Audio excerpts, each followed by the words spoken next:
स्वागत है सभी दोस्तों का मेरे YouTube चैनल नो फैक्ट में जी। जैसा कि सभी दोस्त जानते हैं कि चुनावी माहौल चल रहा है और हर पार्टी अपनी जो जीत का जो दावा है वो कर रही है और इसे इस तरह से देखा जा रहा है कि ये नरेंद्र मोदी जो है वो हैट्रिक लगाने के इरादे से चुनाव मैदान में हैं।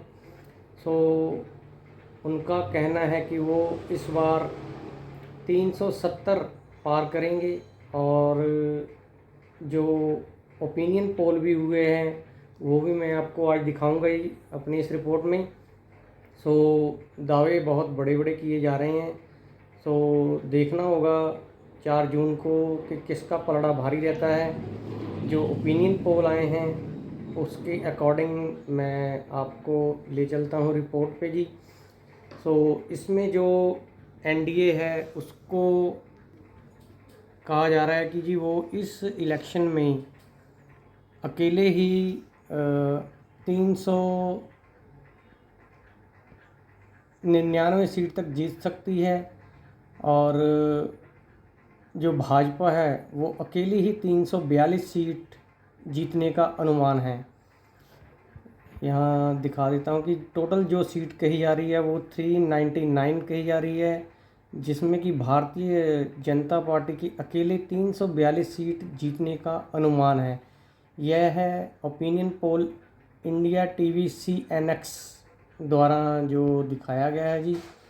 और इसमें जो ये सर्वे हुआ था ये 1 से 30 मार्च के बीच सभी 543 जो अपने निर्वाचन क्षेत्र हैं वहाँ किया गया था, जिसमें कि 1,79,190 लोगों की जो संख्या थी, जिसमें 91,100 पुरुष और 88,090 महिलाएं शामिल थीं।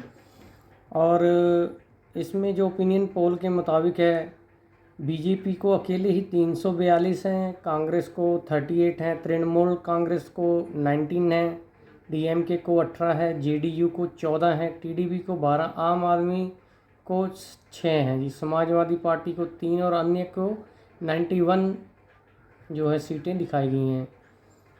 और इसमें ख़ास बात यह है कि बीजेपी बिहार में अकेले 17, झारखंड से 12, कर्नाटक से 22, महाराष्ट्र से 27, उड़ीसा से 10, असम से 11 और पश्चिम बंगाल से 22 सीटें जीत सकती है। और इसी ओपिनियन पोल के मुताबिक ये बीजेपी जो है गुजरात की सभी 26 सीटें, मध्य प्रदेश की सभी 29 सीटें, राजस्थान की सभी 25 सीटें, हरियाणा की सभी 10 और दिल्ली की सभी 7, उत्तराखंड की 5 सीटों पर क्लीन स्वीप करने जा रही है। और हिमाचल प्रदेश में भी इसको 4 सीटें ओपिनियन पोल में मिलती हुई दिख रही हैं।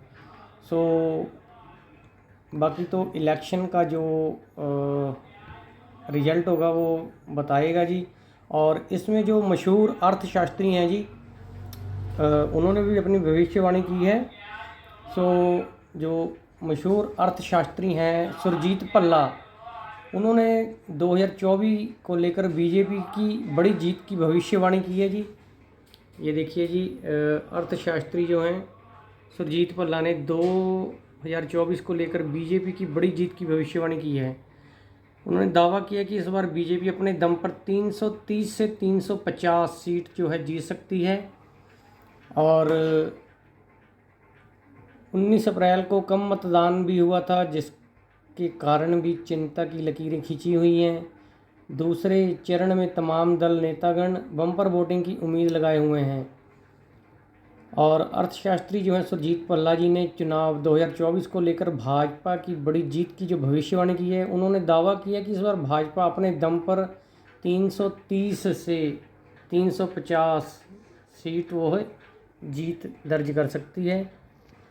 सो और तमिलनाडु जैसे स्टेट में भी वो 5 सीट लाने का जो उन्होंने दावा किया है, जहाँ पे कि भाजपा थोड़ा कमज़ोर है, वहाँ भी वो कह रहे हैं कि वो 5 सीटें जीत सकती हैं। उन्होंने सुरजीत भल्ला जी ने अपनी किताब हाउ वी वोट का विमोचन किया था, जिसमें एनडीटीवी को दिए इंटरव्यू में उन्होंने कहा कि भाजपा को इस साल चुनाव में 330 से 350 वोटें मिल सकती हैं। और जो इनका गठबंधन है उनकी सीटें जो जीतेंगी वो अलग हैं, जबकि ये सिर्फ भाजपा के लिए उन्होंने जो प्रेडिक्शन दिया है 330 से 350 के बीच में। और ये जो अर्थशास्त्री हैं ये पिछले 4 दशकों से भारत में चुनावों पर नज़र रखने वाले हैं, और इसमें इन्होंने कहा है कि कांग्रेस को इसमें 44 सीट मिल सकती हैं। और यह भी सच है कि अर्थव्यवस्था सबसे ज़्यादा मायने रखती है, क्योंकि जितनी बढ़िया अर्थव्यवस्था होगी उतना ही बढ़िया जो है शासन चलता है। और दूसरे नंबर पे आता है कि मजबूत जो नेता, और इसको लेकर के भी जो भल्ला जी हैं वो कह रहे हैं कि मोदी के जैसा दूसरी पक्ष में कोई भी ऐसा नेता नहीं है जिसका रुतबा या दमखम मोदी जी जैसा हो। सो तमिलनाडु में भी उन्होंने 5 सीटें जो है जीतने का अपना प्रेडिक्शन दिया है जी। और इसमें आपको एक और दिखा देते हैं जी, बहुमत नहीं मिलने के खतरे से निपटने के लिए भी बीजेपी का प्लान है जी। और इसमें ये कह रहे हैं कि नरेंद्र मोदी जी ने चुनाव में एनडीए के लिए 400 सीटों से ज़्यादा का टारगेट रखा है। अकेले बीजेपी 370 सीटें जीत सकती हैं, जो कि पिछले चुनाव में बीजेपी को 303 सीटें मिली थी। और इनमें से जो है 40 सीटें ऐसी थी जिनमें कि जीत का मार्जिन जो है वो बहुत ही कम था। और इस बार जैसे कि मतदान भी परसेंटेज कम है, सो इसका भी असर देखने को मिलेगा रिजल्ट में। और जहाँ जहाँ इसका सीधा मुकाबला कांग्रेस से था वहाँ पे भी बीजेपी को बढ़त मिली थी 2019 में, ये आप चार्ट देख सकते हैं। और मार्जिन कितना था, कहीं 181 है, कहीं 1445 है, कहीं 1817 है, 2439 है, 4729 है। ये बहुत कम मार्जिन पे जीती हुई सीटें हैं। ये आप देख सकते हैं स्क्रीन पे कि जहां मार्जिन 48,000 तक था, जो कि एक 181 से लेकर के और 48,000 का जो ये मार्जिन है, बहुत ही इसको छोटा आंकड़ा माना जाता है कि जीतने की कगार पे जो है। और इसमें बीजेपी भी अपना दमखम लगा रही है जी वोटरों को मतदान केंद्र तक पहुंचने के लिए, और साथ ही कांग्रेस भी अपना जोड़ तोड़ लगा रही है। और इसके बाद आपको और बता दें कि जी 2024 में 370 सीटें कहां से लाएगी भाजपा। सो इसमें जो आपको बता दें कि टोटल 543 सीटें हैं जी। सरकार बनाने के लिए जो बहुमत होता है वो 272 सीट्स चाहिए होती है किसी भी पार्टी को सरकार बनाने के लिए। और जो बीजेपी है इसने पिछले दोनों ही चुनावों में स्पष्ट बहुमत जो हासिल किया था। 2014 में इन्होंने 282 सीटें जीती थी, जबकि बनाने के लिए सिर्फ 272 चाहिए। 2014 में 282 के साथ स्पष्ट बहुमत था। और 2019 में 303 सीटें मिली थी, जो कि स्पष्ट बहुमत है सरकार बनाने के लिए। सो 2014 से लेके 2019 में भी इनकी बढ़त रही है, मतलब इंक्रीज़ हुआ इनका जो वोटर है। और ऐसा जो है मार्जिन 350 सीटों का आंकड़ा जो प्राप्त करने वाली अभी तक सिर्फ कांग्रेस पार्टी ही एक है जो 1962 से लेके अभी तक 350 का आंकड़ा 4 बार पार कर चुकी है। और अब भाजपा को अपनी स्थापना के बाद से अभी तक सिर्फ 2019 में ही सबसे ज़्यादा जो सीट मिली थी, और उसका जो आंकड़ा था वो 303 था जी। और अब इनका जो लक्ष्य है कि वो 370 पार, और 370 का भी जो नारा दिया जा रहा है कि जो इन्होंने अपने जो वादा किया था, जो गारंटी दी थी कि 370 जो जम्मू कश्मीर को विशेष दर्जा देने वाला अनुच्छेद था, उसको शक्तिहीन किया गया। ये ऐतिहासिक संवैधानिक संशोधन था जिसे भाजपा अपने लिए उपलब्धि समझती है, और ये टारगेट जो 370 ख़त्म करके दिया, तो ये इस बार चुनावी सीटों के लिए भी इसकी आवाज़ उठ रही है कि भाजपा इस 370 को भी पार करेगी। और इसके अलावा भी जो कुछ संविधान में अमेंडमेंट करने की ज़रूरत है, तो उसके लिए भी 2/3 बहुमत चाहिए होता है किसी भी पार्टी को। 2/3 बहुमत हो तो वो संविधान में कुछ ना कुछ संशोधन कर सकते हैं, क्योंकि हमारे संविधान में अभी भी कई कानून ऐसे हैं जिनका के किसी विशेष समुदाय के लिए नुकसान है। और आपको बता दें कि भाजपा के जो सांसद हैं और पूर्व केंद्रीय मंत्री अनंत हेगड़े ने 10 मार्च 2024 को कहा था कि हमें संविधान में बदलाव करने के लिए 2/3 बहुमत चाहिए। और उन्होंने ये कहा था कि कांग्रेस ने संविधान को मूल रूप से विकृत किया है, खासकर ऐसे कानून जिनका उद्देश्य हिंदू समाज को दबाना है। अगर ये सब बदलना है तो हमारे पास इतना बहुमत नहीं है। अगर आगामी लोकसभा चुनाव में आप हमें 2/3 बहुमत देते हैं तो फिर हम उन्हें बदल देंगे। हमारे पास लोकसभा में 2/3 बहुमत है, लेकिन राज्यसभा में हमारे पास पर्याप्त बहुमत नहीं है। आगामी लोकसभा चुनावों में एनडीए को 400 से अधिक सीटें जीतने से राज्यसभा में समान बहुमत जुटाने और 2/3 राज्यों में सत्ता में आने में मदद मिलेगी। हेगड़े की 2/3 वाली बात तथ्यात्मक रूप से सही है। संविधान में बड़े बदलावों के लिए 543 सदस्यों वाले संसद में 2/3 बहुमत यानी 363 मतों की ज़रूरत होती है। अगर भाजपा के पास 370 सीटें होंगी तो संविधान में किसी भी बड़े बदलाव को करने के लिए उसे किसी दल पर निर्भर रहने की ज़रूरत नहीं रहेगी।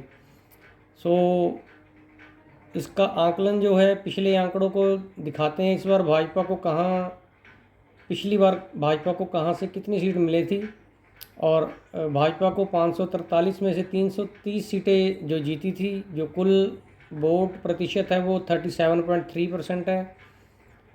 और ये कहाँ कहाँ से आई थी देखिए जी। अरुणाचल प्रदेश 2 सीटें थी, दोनों जीती। असम में 10 सीट थी, 9 जीती हैं जी। बिहार में 17 थी, 17 जीती। गोवा में 2 थी, 1 जीती थी। गुजरात में 26 में से 26, हरियाणा 10 में से 10 जीती थी। हिमाचल प्रदेश 4 में से 4 जीती गई। जम्मू कश्मीर 6 में से 3, कर्नाटक 27 में से 25 सीटें जीती गई। मध्य प्रदेश 29 में से 28, महाराष्ट्र 25 में से 23, और मणिपुर 2 में से 1, उड़ीसा 21 में से 8, पंजाब 3 में से 2, और राजस्थान 24 में से 24, त्रिपुरा 2 में से 2, उत्तर प्रदेश 78 में से 62, जबकि ये टोटल 80 सीट की ये लोकसभा। और पश्चिम बंगाल में 42 में से 18 ओनली, और चंडीगढ़ की 1 में से 1, दमन और दीव में भी 1 में से 1, दिल्ली की 7 में से 7 ही, झारखंड की 13 में से 11, छत्तीसगढ़ में 11 में से 9, और उत्तराखंड की 5 में ही विजय, और तेलंगाना में 17 में से 4। सो इनमें से आप देख सकते हैं कि जो जैसे तेलंगाना हो गया, और उसके बाद पश्चिम बंगाल हो गया, फिर उड़ीसा हो गया, और उसके बाद 3-4 ये स्टेट हैं जहां इनको काफ़ी कम सीटें मिली थी। और उड़ीसा हो गया है जी, और मणिपुर हो गया, पश्चिम बंगाल हो गया, जहाँ से इनका जो वोट बैंक है वो काफ़ी कमज़ोर दिखाई दिया था। और राजस्थान, गुजरात, मध्य प्रदेश, हिमाचल प्रदेश, उत्तराखंड, छत्तीसगढ़, कर्नाटक में भाजपा का सीधा मुकाबला कांग्रेस से है। वहाँ पार्टी आसानी से 80-90% सीट जीत जा रही है। भाजपा को मुश्किल उन राज्यों में है जहाँ क्षेत्रीय दल मजबूत है, जैसे उड़ीसा, पश्चिम बंगाल और तेलंगाना। और जहाँ भाजपा अपने चरम पर है, यहाँ उनमें से करीब 100% सीटों पर जीती थी। ये देखिए, अरुणाचल प्रदेश, असम, बिहार, गुजरात, हरियाणा, हिमाचल, कर्नाटका, मध्य प्रदेश, महाराष्ट्र, राजस्थान, त्रिपुरा, उत्तर प्रदेश, चंडीगढ़, दमन दीव, दिल्ली, झारखंड, छत्तीसगढ़, जहां इन्होंने 80 में से 100% जो है अपना वोट बैंक बनाए रखा। और इस बार जो है कहाँ कहाँ इनकी बढ़ने की संभावना है। और भारतीय जनता पार्टी पश्चिम बंगाल, उड़ीसा और तेलंगाना में पंख पसारने की कोशिश कर रही है। पीटीआई को दिए इंटरव्यू में चुनावी रणनीतिकार प्रशांत किशोर ने कहा है कि इस आम चुनाव में भाजपा पश्चिम बंगाल में नंबर 1 पार्टी बन सकती है। प्रशांत किशोर का मानना है कि भाजपा ने पिछले कुछ सालों में दक्षिण और पूर्वी भारत में अपनी सीट बढ़ाने के लिए काफ़ी मेहनत की है। इस बार पार्टी लाभ मिल सकता है। हालांकि उन्होंने सीटों की संख्या की भविष्यवाणी नहीं की है। पश्चिम बंगाल विधानसभा चुनाव से पहले भी प्रशांत किशोर ने भविष्यवाणी की थी भाजपा को 294 में 100 सीट नहीं जीत पाएगी, और ऐसा ही हुआ था। भाजपा ओनली 77 पर अटक गई थी और टीएमसी 212 सीट जीतकर सरकार रिपीट करने में कामयाब रही थी। और वरिष्ठ नेता जो हैं भाजपा के, अमित शाह का भी दावा कि उनकी पार्टी 25 सीट जीत सकती है। दूसरी तरफ कांग्रेस के वरिष्ठ नेता चिदम्बरम का दावा है कि ममता इस चुनाव में की प्लेयर साबित हो सकती हैं। और इसके बाद उड़ीसा में भी बढ़त हासिल करने की जो संभावना है, कोशिशें लगी हुई हैं। पिछली बार उड़ीसा की 21 में से 8 सीट जीतने में कामयाब रही थी, लेकिन बीजेडी ने 12 सीटें जीतकर बढ़त बनाई थी। और भाजपा बीजेडी से गठबंधन करना चाह रही थी, लेकिन वर्तमान स्थिति में यह है कि दोनों पार्टियां अलग अलग चुनाव लड़ रही हैं। भाजपा ने अपने दिग्गज नेता धर्मेंद्र प्रधान को उड़ीसा की कमान सौंपी है। सो यहाँ त्रिकोणीय मुकाबला है बीजेडी, भाजपा और कांग्रेस में। जहाँ तेलंगाना की बात है, यहाँ सर्वे में यह बात सामने है कि राज्य में मुकाबला कांग्रेस बनाम भाजपा हो गया है। केसीआर अपनी भारत राष्ट्र समिति के साथ तीसरे नंबर पर आ सकते हैं। और यहाँ नवंबर 2023 में विधानसभा चुनावों में कांग्रेस ने 39% वोटों के साथ प्रभावशाली जीत हासिल की थी। तब द हिंदू ने अपनी रिपोर्ट में बताया था कि बीआरएस के खिलाफ मतों के बढ़ जाने के चलते हुए भारतीय जनता पार्टी और कांग्रेस दोनों को लाभ हुआ। आदिवासी बहुल इलाकों के वोट बैंक बीजेपी के पक्ष में और मुस्लिम बहुल इलाकों के वोट कांग्रेस के पक्ष में गए। अगर यही ट्रेंड लोकसभा में भी रहता है तो भाजपा की कुछ सीटें बढ़ सकती हैं। और इसके अलावा जो हैं कुछ जो राज्य थे जहाँ पे भाजपा को नुकसान भी हुआ था, तो उनमें तेलंगाना, उड़ीसा, आंध्र प्रदेश, तमिलनाडु, पश्चिम बंगाल, ये जो राज्य हैं यहाँ पे इनकी स्थिति थोड़ी फीकी थी।